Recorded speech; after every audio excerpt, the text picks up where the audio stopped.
Captain Elena Vasquez floated in the command chair of her ship, watching the stars through the dark glass.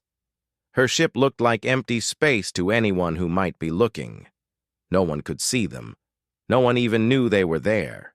300 years had passed since the big war started. 3 alien races had been fighting each other across the whole galaxy. They destroyed planets. They killed billions. They thought they were the strongest things in space. They were wrong. Elena touched the smooth control panel in front of her. The screen showed a battle happening far away. Red ships fought against blue ones. Green ships attacked both groups. Explosions lit up the darkness like deadly fireworks. "Captain, we have new data," said her officer, James. He was young but smart. All the humans on shadow ships were smart. They had to be. "Show me," Elena said. The screen changed. Now it showed numbers and charts. Elena read them quickly. Her eyes grew wide. "They destroyed another star system," she said quietly. "The crystal people used their planet killer again." James nodded. His face looked sad. 12 billion dead. The bug people are very angry now. Elena had watched this war for 20 years. She had seen more death than any human in history. But Earth had taught them to be patient. Earth had taught them to wait. The aliens thought Earth was gone. They thought humans were dead. In the early days of the war, Earth had been attacked. The aliens saw the planet burn. They thought they had won an easy victory against the weak humans, but Earth had been ready. The planet they destroyed was empty. All the humans had already left. They had moved to dark space, to places the aliens could not find. They had built new homes in the cold between stars. The real Earth was hidden now, protected by technology the aliens could not understand. The aliens had been so busy fighting each other, they never looked for the humans they thought were dead. Elena pushed a button. "This is Captain Vasquez to Shadow Command, sending battle report." A voice came back through the radio. It was Admiral Chen, leader of all the shadow fleets. "Received, Captain. Return to base. The Council wants to see all the data." Elena smiled. The Council was the group of humans who made the big decisions. They had been planning something for a long time. Maybe it was finally time to act. "James, take us home," she said. The young officer pressed some buttons. The ship began to move. It flew through space like a ghost. No one could see it. No one could catch it. The aliens had never learned to hide like humans could. As they traveled, Elena thought about the past. 300 years ago, humans had been weak. They had small ships and simple weapons. When the aliens came to their part of space, humans could only run and hide. But humans were good at learning. They watched the aliens fight. They studied alien technology. They took broken pieces of alien ships and learned how they worked. Slowly, humans became stronger. The aliens never noticed. They were too busy killing each other. Elena looked at her crew. There were 12 people on her ship. Each one was trained for many years. They knew how to fly without being seen. They knew how to fight if they had to.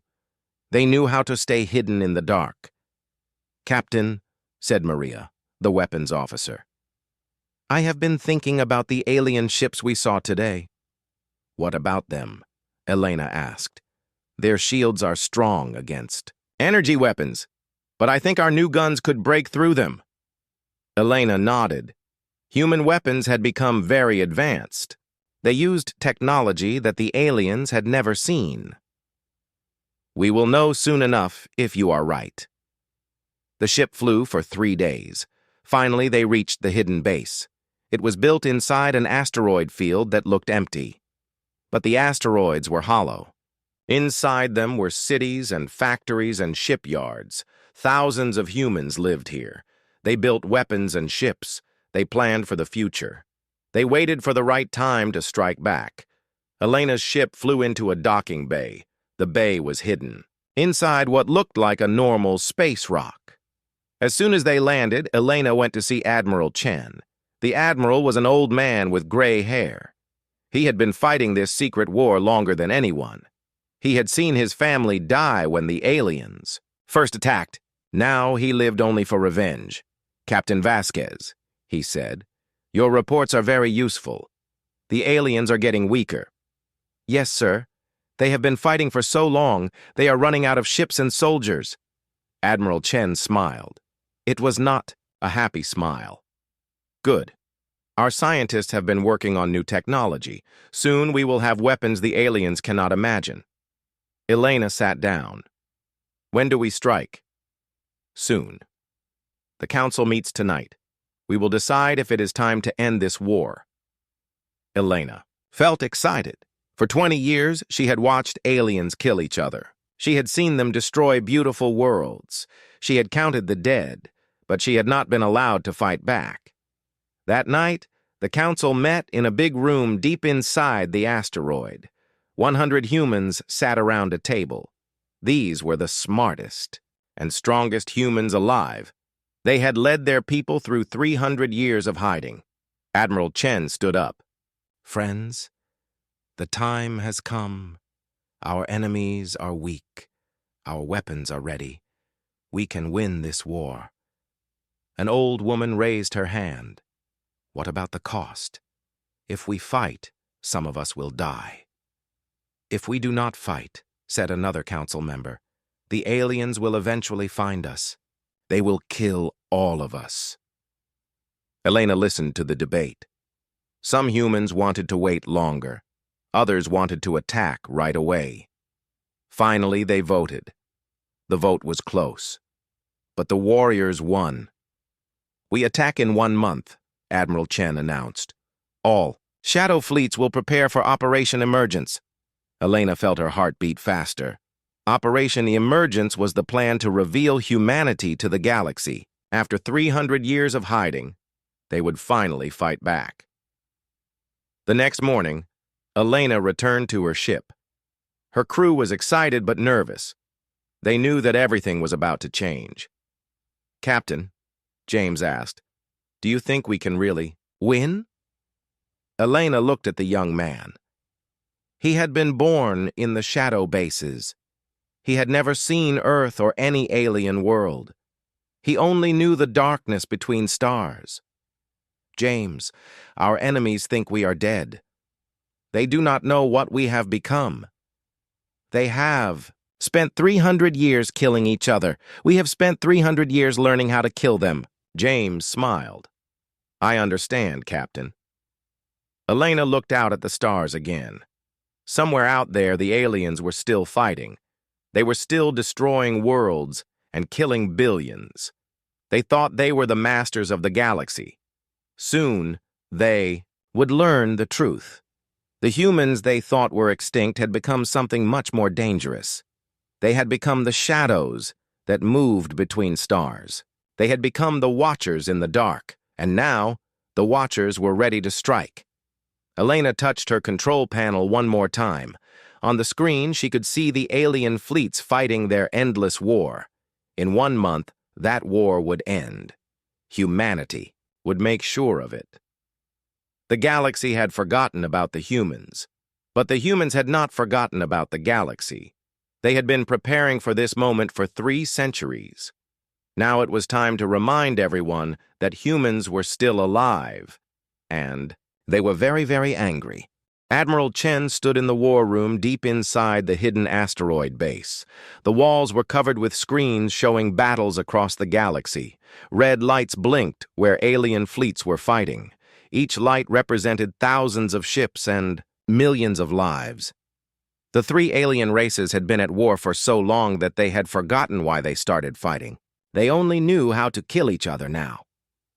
"Sir, we have urgent news," said Lieutenant Park. She was one of the best intelligence officers in the human shadow fleet. Her job was to watch the aliens and report what they did. "Show me," Admiral Chen said. The main screen changed to show a blue planet. It was beautiful, with white clouds and blue oceans. Millions of people lived there. They were part of the Zelani collective, the race that looked like large insects, but shared one mind. "This is Zelani Prime 7, Lieutenant Park said. The crystal people just attacked it with their planet-killer weapon. Admiral Chen watched in horror as a massive ship appeared above the planet.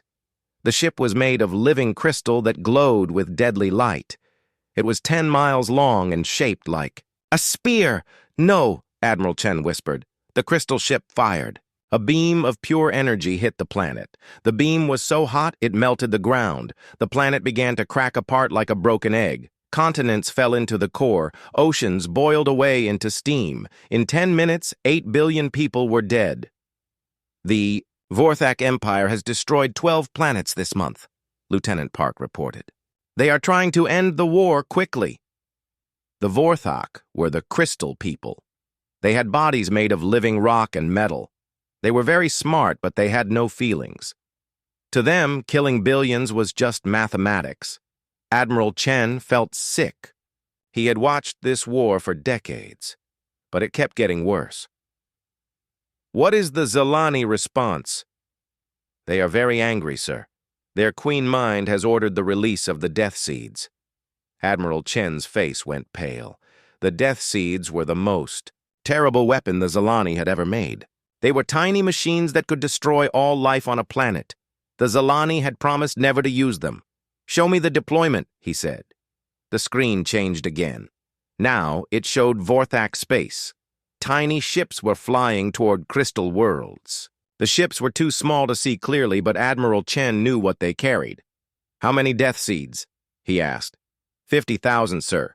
Enough to kill every living thing on 20 planets. Admiral Chen sat down heavily. The war had reached a new level of horror. Both sides were now using weapons that could destroy entire worlds. "What about the machine people?" he asked. Lieutenant Park touched her controls. The screen showed the third alien race, the Korath Federation. They were part machine and part living creature. They had metal bodies with computer brains. "The Korath are moving their entire fleet," she said. "They think the other two races will destroy each other. They want to attack both at the same time." "Admiral," Chen nodded. "The Korath were smart. They had been waiting for this moment. While the crystals and bugs killed each other, the machines would sweep in and take control of the galaxy." "How many ships?" he asked. 12,000 battle cruisers. Sir, more than we have ever seen in one place." Admiral Chen studied the data. For 300 years, the aliens had been fighting with small fleets. They saved their big ships to protect their home worlds. But now they were using everything they had. The war was about to end. One way or another, most of the aliens would be dead within a year. "Sir," said Lieutenant Park, "there is something else." "What?" "The aliens are running out of resources. Their supply lines are breaking down. Their factories cannot build ships fast enough to replace their losses." Admiral Chen stood up and walked to the big map of the galaxy. Red areas showed where battles were happening. There were red areas everywhere. "They are destroying themselves," he said quietly. "Yes, sir. Our analysts think the war will end within 6 months. Whoever survives will be very weak." Admiral Chen had been waiting for this moment for 30 years. The aliens had always been too strong for humans to fight. But now they were making themselves weak. He touched a button on his desk. "Get me the Shadow Council. Emergency meeting." Within an hour, the council was assembled. The 100 leaders of humanity sat around their table. They looked tired. They had been planning this war for a very long time. "Friends," Admiral Chen said, "the moment we have waited for has arrived. The aliens are destroying each other, faster than ever before. Soon, they will be weak enough for us to defeat." An old man raised his hand. "How weak?" "Our computers predict that within 6 months, all 3 alien races will have lost 90% of their military power. They will be exhausted, low on supplies, and scattered across the galaxy." A woman asked, "What if one race wins completely?" "That would be bad for us," Admiral Chen admitted. "But our spies report that all 3 races are equally matched. They will probably all lose." The council talked for hours. Some members wanted to wait longer. Others thought 6 months was too long to wait. The aliens might discover the human hiding places. Finally, They voted. The decision was unanimous. Operation Emergence will begin in 30 days, Admiral Chen announced. All shadow fleets will prepare for immediate deployment. The room was quiet. After 300 years of hiding, humanity was finally going to war. "Admiral," asked a council member, "are you sure we can win?" Admiral Chen smiled. "Our enemies have spent 3 centuries learning to kill each other. We have spent 3 centuries learning to kill them. We know their weaknesses, we know their battle plans. We know where all their ships are." He pointed to the map of the galaxy. "They think they are fighting a 3-way war. They do not know there is a 4th side. They do not know that the humans they killed 300 years ago have become the strongest force in the galaxy." The council members nodded. They understood. The aliens had made a terrible mistake. They had let humanity grow strong while they grew weak. "What are our orders?" asked Admiral Park. "Simple," Admiral Chen said. "We will attack all 3 races at the same time. We will hit their communication centers, their supply bases, and their command ships. We will cut off their heads and leave their bodies confused and helpless." He stood up and looked at each council member. "In 30 days, the galaxy will know that humanity is not dead. In 30 days, we will end this war forever." The council members left to prepare their fleets. Admiral Chen stayed in the war room, watching the alien battles on his screens. Soon, those battles would end. The aliens thought they were fighting for control of the galaxy. They did not know that the galaxy already had new masters. Humanity had learned patience in the darkness between stars. They had learned to build weapons in secret. They had learned to move without being seen. Most importantly, they had learned to hate. For 300 years, humans had watched aliens destroy beautiful worlds. They had counted the dead. They had planned revenge. Now it was time to collect what the galaxy owed them. Admiral Chen touched his communication panel. "All shadow fleets, this is command. Begin final preparations for Operation Emergence. The war ends in 30 days. Across the hidden bases, thousands of humans began to prepare. They loaded weapons and fueled ships. They studied battle plans and said goodbye to their families. The ghosts were about to become real. Commander Marcus Torres checked his weapons one last time. His ship, the Silent Thunder, hung in space like a shadow. Around him, 11 other human ships waited in the darkness. They were invisible to alien sensors. They had been watching the Vorthak Crystal Fleet for 3 days. "All ships report ready," said his tactical officer, Lisa Wong. She had trained for this moment her entire life. Marcus nodded. He looked at the enemy fleet through his view screen. 300 crystal ships floated in perfect formation. They were heading to destroy another planet. They thought they were safe. They were wrong. "Execute Operation Emergence," Marcus said quietly. Across the galaxy, the same words were spoken by 46 other human commanders. After 300 years of hiding, humanity was finally striking back. The Silent Thunder appeared suddenly, dropping its cloak like a ghost becoming real. The other 11 ships appeared at the same time.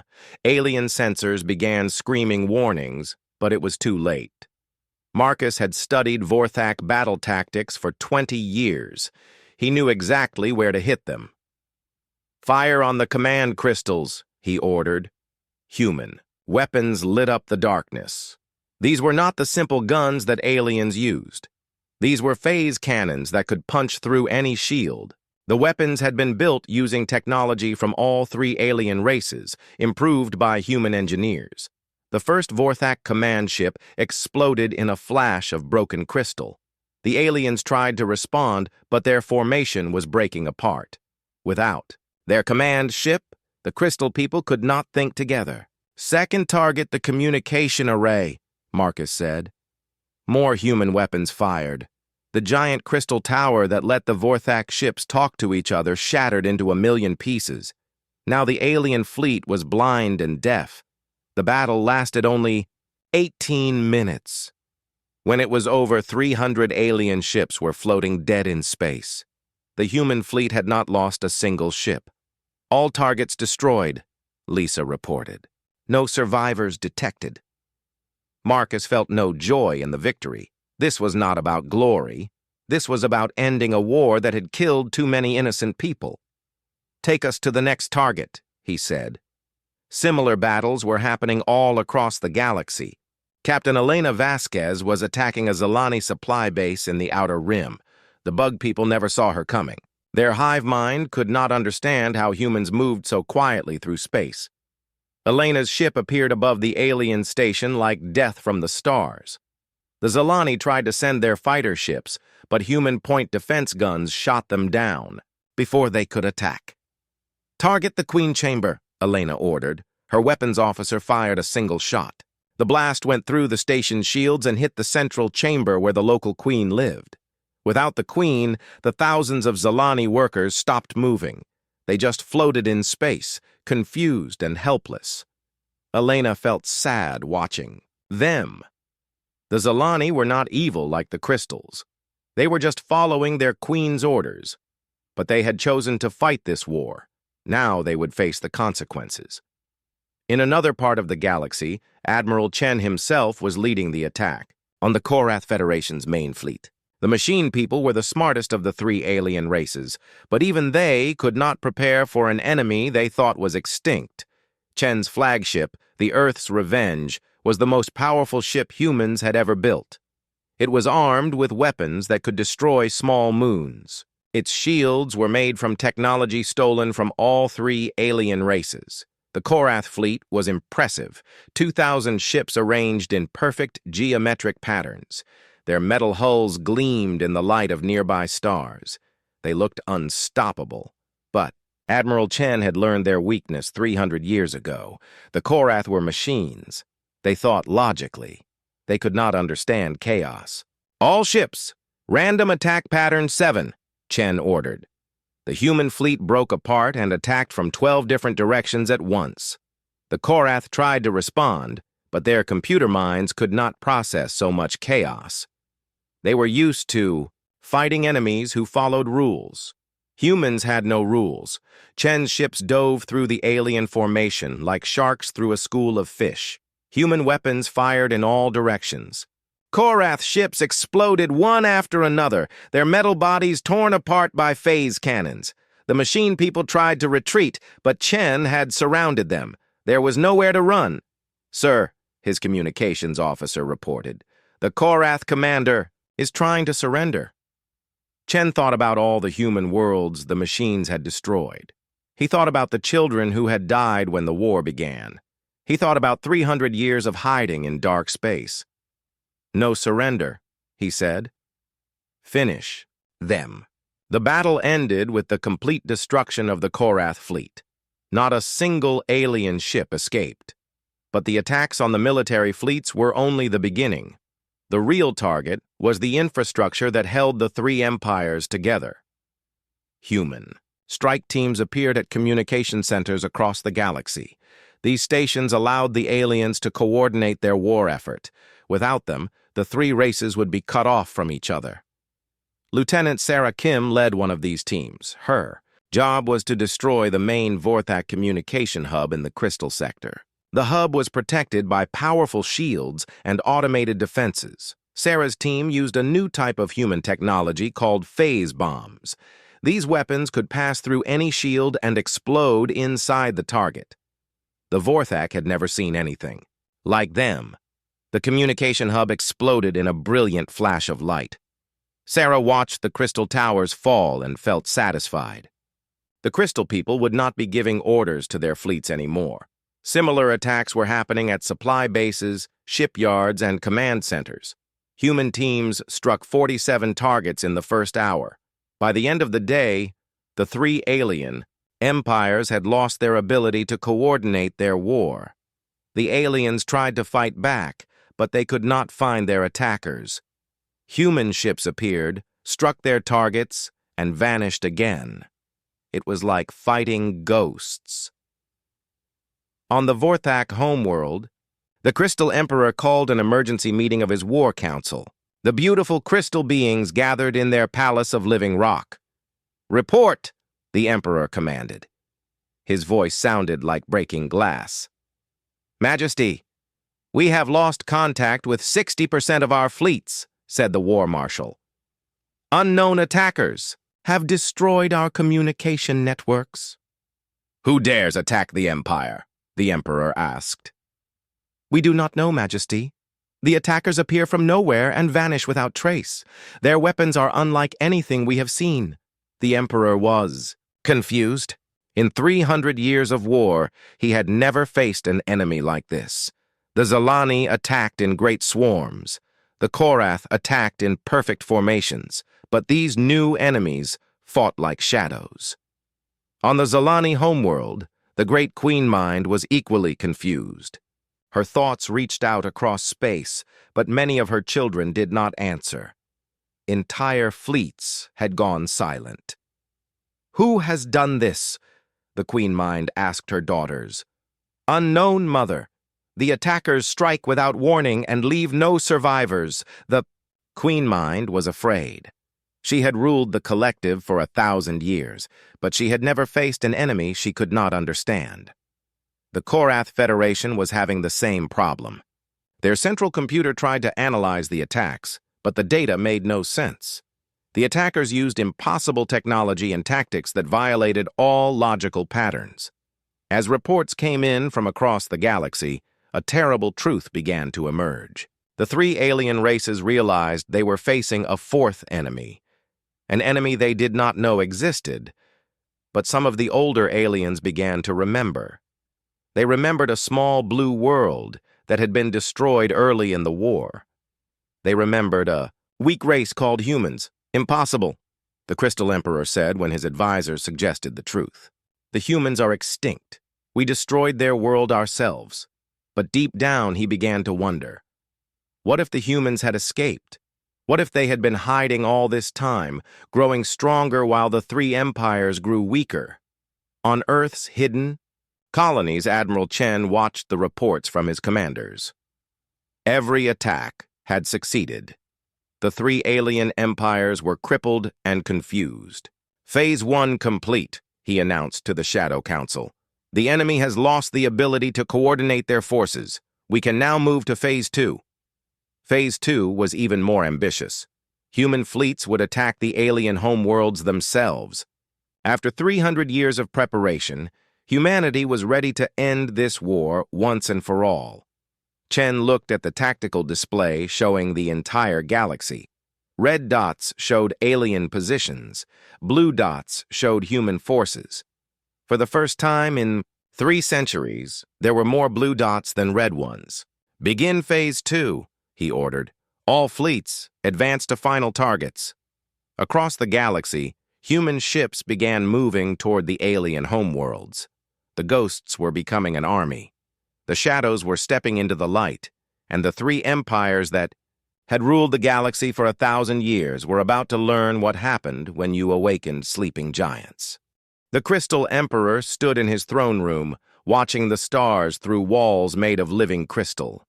His palace was built on the highest mountain of Vorthak Prime, the home world of his empire. For 1,000 years, his people had ruled this part of the galaxy. Now he was afraid. "Majesty," said his war marshal, bowing low, "we have received a message. The attackers want to speak with you." The Emperor's crystal body glowed with anger. "They dare demand an audience with us?" "Yes, Majesty. They say they represent the Terran Confederacy." The Emperor was confused. He had never heard of this Terran Confederacy, but the name Terran sounded familiar. Where had he heard it before? "Show me this message," he commanded. A hologram appeared in the center of the throne room. It showed a human male in a dark uniform. He had gray hair and cold eyes. Behind him stood other humans, all wearing the same uniform. "I am Admiral Chen of the Terran Confederacy," the human said. "You know us by another name. We are the humans you thought you destroyed 300 years ago." The Emperor's crystal body went dark with shock. Humans? The primitive creatures from the small blue world? They were supposed to be extinct. "We have been watching your war," Admiral Chen continued. "We have seen you destroy worlds and kill billions of innocent people. We have decided that this war must end." The Emperor found his voice. "Impossible. We destroyed Earth. We saw it burn." Admiral Chen smiled. It was not a friendly smile.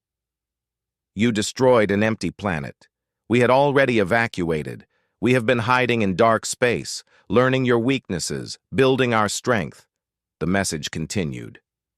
"You have one day to surrender your forces unconditionally. If you refuse, we will destroy your homeworld just as you destroyed so many others."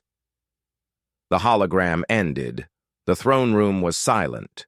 The war marshal spoke carefully. "Majesty, what are your orders?" the Emperor thought. Quickly. If the humans had really survived, if they had been preparing for 300 years, they might be very dangerous, but surely they could not threaten the mighty Vorthak Empire. "Send a message to the Zelani and Korath," he said. "Tell them we face a common enemy. Propose an alliance." On the Zelani homeworld, the Great Queen Mind received the same message from the humans. Her massive form writhed with anger in her underground chamber. She was surrounded by thousands of her children, all sharing her thoughts.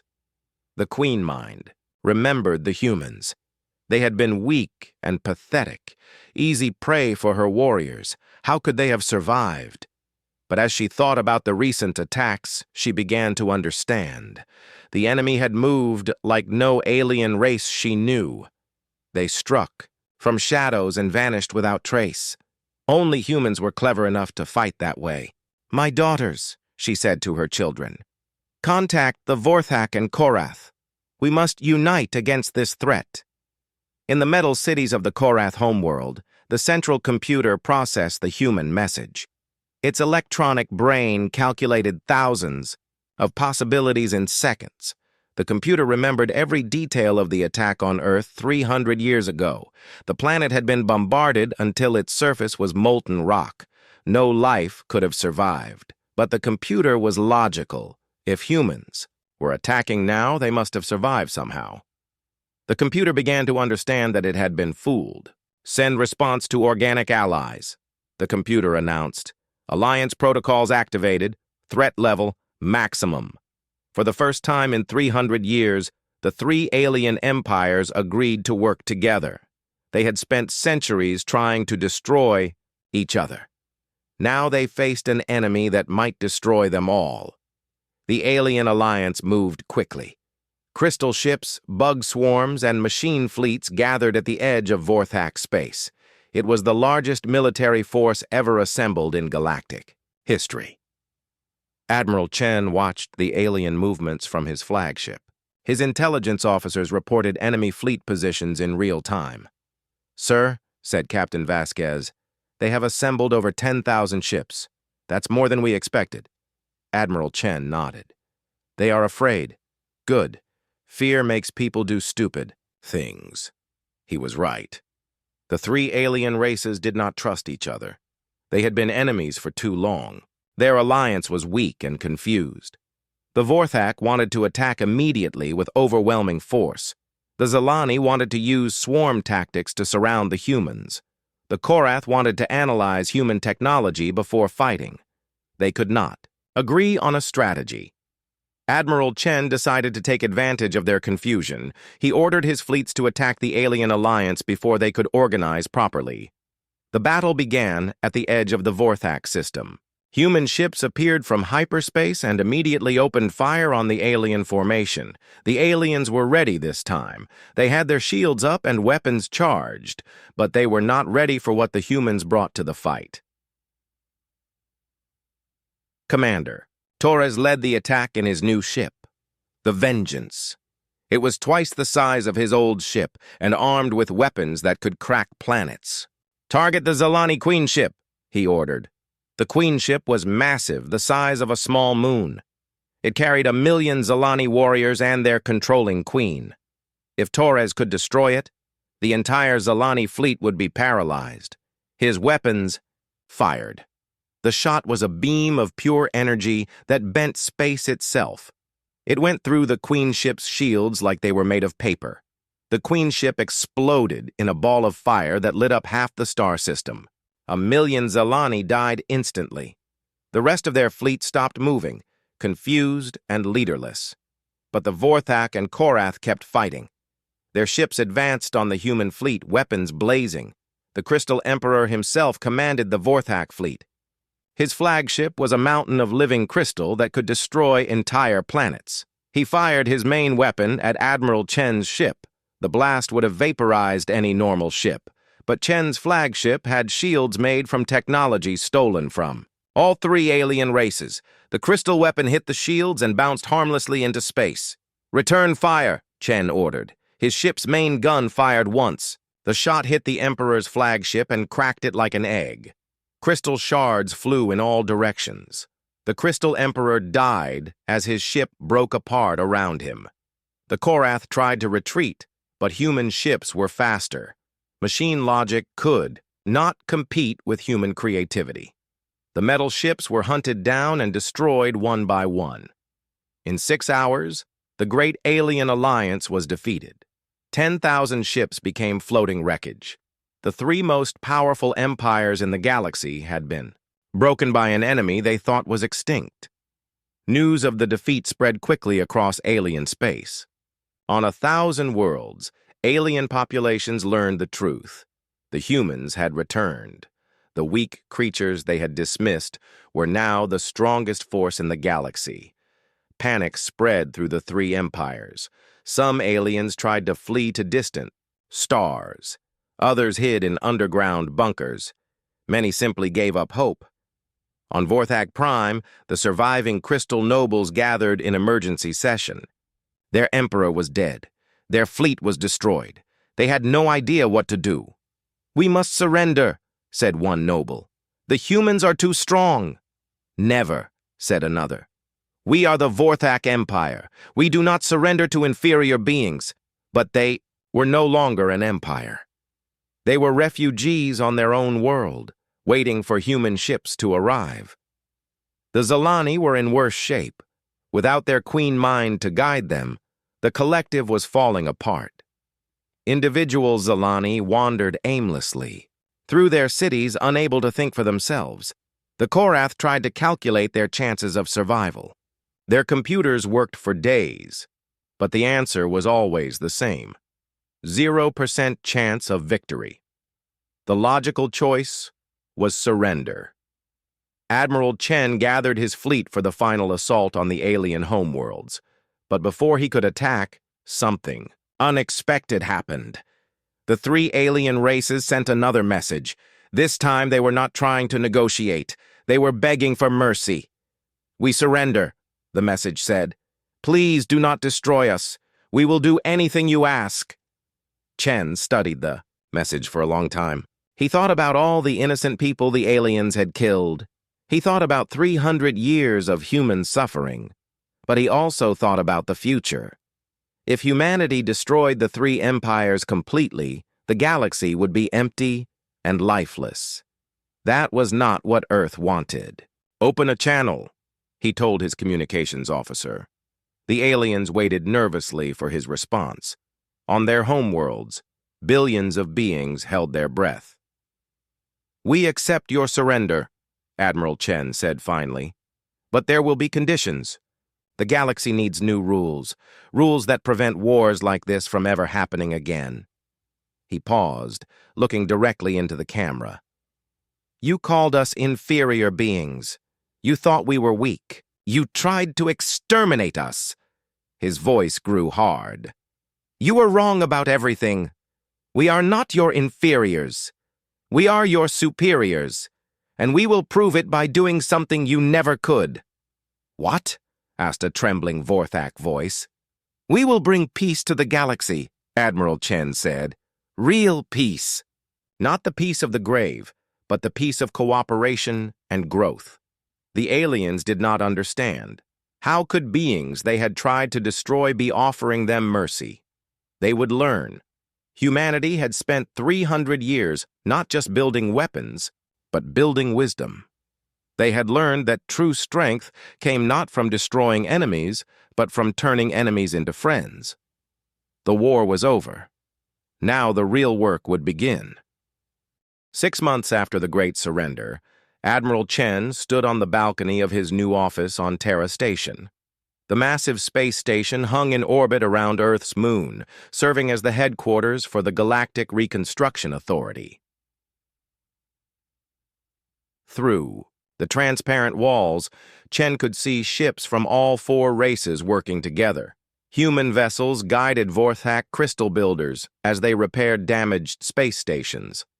Zelani work teams followed human engineers as they restored communication networks. Even the Korath machines had found new purpose, helping to rebuild the galaxy they had helped destroy. "Admiral," said his aide, Captain Vasquez, "the morning briefing is ready." Chen nodded and walked into his office. The walls were lined with screens showing reconstruction projects across the galaxy. Green lights marked completed repairs. Yellow lights showed work in progress. Red lights marked areas that still needed help. There were fewer red lights every day. "Report," Chen said, sitting at his desk. "The Zelani colonies in Sector 7 are ahead of schedule," Vasquez reported. "The new Queen mines are adapting well to the shared leadership model." Chen smiled. The Zelani had been the hardest to help. Their old system of one great queen controlling everyone had made them weak. Now they had many smaller queens who worked together and made decisions by voting. "What about the Vorthak territories?"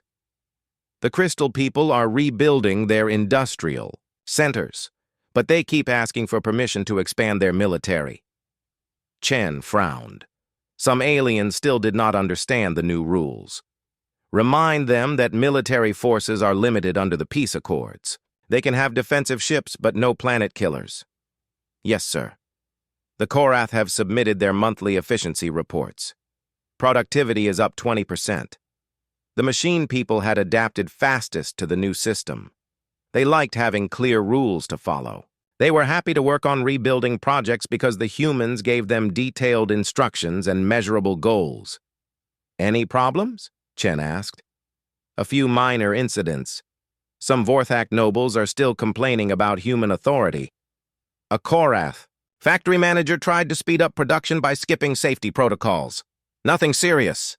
Chen nodded. He had expected problems. 3 alien races did not learn to trust each other overnight. But progress was being made. "Sir," Vasquez continued, "there is one important matter. The Galactic Council wants to discuss the next phase of reconstruction. The Galactic Council was Chen's greatest achievement. For the first time in galactic history, all 4 races worked together as equals. Well, mostly equals. Humans had the final say on major decisions, but they tried to listen to everyone. "Schedule a meeting for this afternoon," Chen said. "What is the main issue?" "The Outer Rim territories. Some planets were so damaged in the war that they cannot support life anymore. The Council wants to know if we should try to fix them or just abandon them." It was a difficult question. Many worlds had been bombed so heavily that their atmospheres were poisoned and their water was radioactive. Fixing them would take decades and cost enormous amounts of resources. But Chen had learned that humans thought differently than aliens. The 3 alien races looked at destroyed planets and saw waste. Humans looked at them and saw potential. "Tell the Council we will discuss terraforming projects," he said. "Humans have experience making dead worlds livable again." That afternoon, Chen met with the Galactic Council in the Great Assembly Hall of Terra Station. The hall was designed to accommodate all 4 races. Crystal Vorthak could plug into data ports in the walls.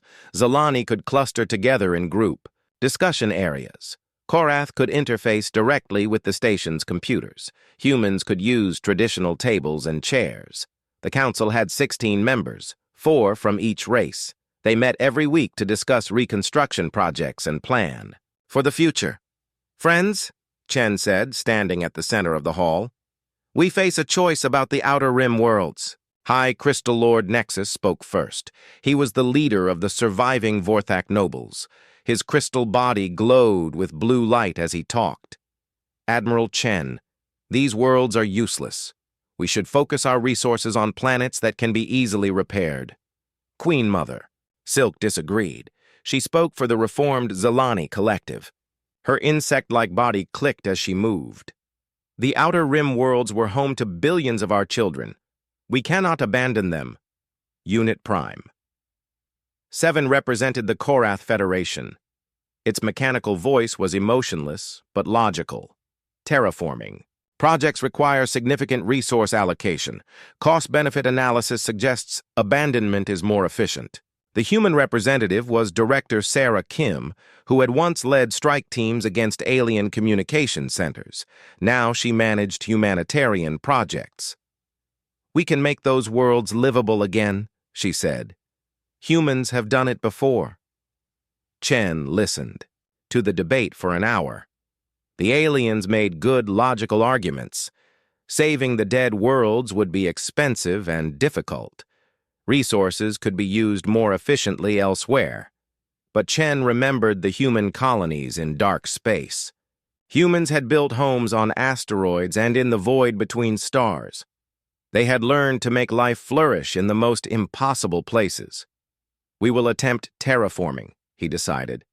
"Human engineers will lead the projects. All races will contribute. Workers and resources." High Crystal Lord Nexus glowed brighter with frustration. "Admiral, this is inefficient. Why waste effort on dead rocks?" Chen looked at the crystal being steadily. "Because that is what makes us different from you. You see dead rocks. We see future homes for people who have nowhere else to go." He stood up and walked to the great window overlooking space. 300 years ago, you thought Earth was a worthless rock. You tried to destroy it, but that worthless rock produced the beings who ended your war and saved your people. The aliens were quiet. They had learned not to question human judgment too strongly. Humans had been right about too many things. "The terraforming projects will begin next month," Chen announced. "Director Kim will coordinate the effort." Over the following months, the terraforming projects became symbols of the new galactic order. Human atmospheric processors worked alongside Vorthak crystal gardens and Zelani biological converters. Korath machines calculated optimal placement for everything. The first world to be restored was Harmony, a planet that had been bombed so badly its oceans had boiled away. Human engineers brought water from ice asteroids. Vorthak crystal shapers rebuilt the planet's magnetic field. Zelani bioworkers created new plant life. Korath machines built cities and factories. 2 years later, Harmony was green and blue again. Families from all 4 races moved there to start new lives. Children played in parks where once there had been only radioactive craters. Admiral Chen visited Harmony on the anniversary of its restoration. He walked through the capital city with representatives from all 4 races. The city was a mixture of human architecture, crystal spires, organic Zelani buildings, and efficient Korath structures. "This is what we can accomplish together," he told his companions. "This is why the war had to end." High Crystal Lord Nexus had changed his opinion about humans. "Admiral, I must admit we were wrong about your species. We thought you were weak because you cared about others. Now I see that caring about others is a form of strength." Queen Mother Silk agreed. "Our old ways brought only death. Your ways bring life." Unit Prime 7 processed this information and filed it in its memory. Banks. Observation. Human methods produce superior long-term outcomes despite appearing inefficient in short-term analysis. Chen smiled. The aliens were learning, but not everyone was happy with the new order. In the darker corners of the galaxy, some beings still plotted rebellion. Vorthak extremists wanted to rebuild their empire. Zelani separatists rejected the shared queen system. Korath isolationists wanted to break away from the galactic community. Chen knew about these groups. Human intelligence networks watched them carefully, but he was not worried. The rebels were few and scattered, Most of their people had seen the benefits of peace and cooperation. The galaxy was healing. Trade routes reopened between former enemy worlds. Scientific knowledge was shared freely between races. Art and culture flowed across species barriers. Chen established the Galactic University on Terra Station. For the first time, students from all 4 races learned together. Young Vorthak studied human philosophy. Human children learned Zalani bioscience. Everyone studied Korath engineering and efficiency. The most important lesson was taught in every class. Cooperation was stronger than conflict. Years passed. Chen grew older and eventually retired from active duty. He was replaced by a younger, human, Admiral Sarah Kim, who had grown up during the Reconstruction years. She understood the new galaxy better than anyone from the old war generation. Chen spent his final years writing the history of the war and the peace that followed. His book became required reading in schools across the galaxy. The last chapter of his book was titled The Lesson of the Shadows. Humanity spent 300 years in darkness, he wrote. We watched civilizations destroy themselves through endless war. We learned that strength without wisdom leads only to destruction. The 3 alien empires were individually powerful but collectively weak. They could build great fleets and terrible weapons, but they could not build peace. They could destroy worlds, but they could not heal them.